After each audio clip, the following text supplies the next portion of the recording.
First at 5, he was only 3 years old, and police believe he was beaten to death by his father. The boy was adopted and joined the family in Montgomery County just a few months ago. And News 4's Kristen Wright explains the father, who is a top official at the NSA, is accused of abusing the child while his mother was away. Kristen is live at the courthouse in Rockville. Kristen.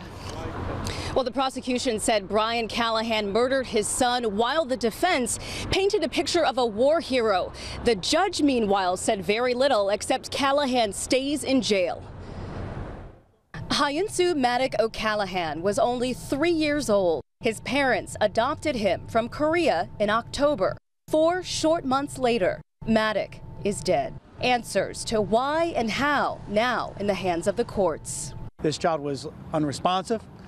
His body core temperature was 87. Maddock's father, Brian O'Callahan, an Iraqi war vet, is charged with murder and child abuse. Prosecutors say he beat his son to death in the couple's home in Damascus 2.5 weeks ago. The medical examiner says it was a homicide. Maddock was already brain dead when he got to the hospital. According to court documents, he had multiple injuries to include trauma to the brain and hemorrhaging in the eyes. The toddler's mother, Jennifer O'Callahan, avoided cameras after her husband was denied bond.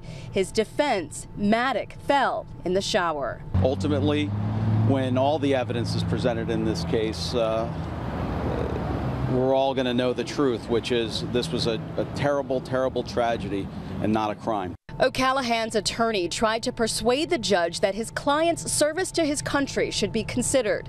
The lawyer says O'Callahan helped in the dramatic rescue of American POW Jessica Lynch in Iraq in 2003. Prosecutors, however, say that's of no consequence in the death of little Maddock. I oftentimes stand here when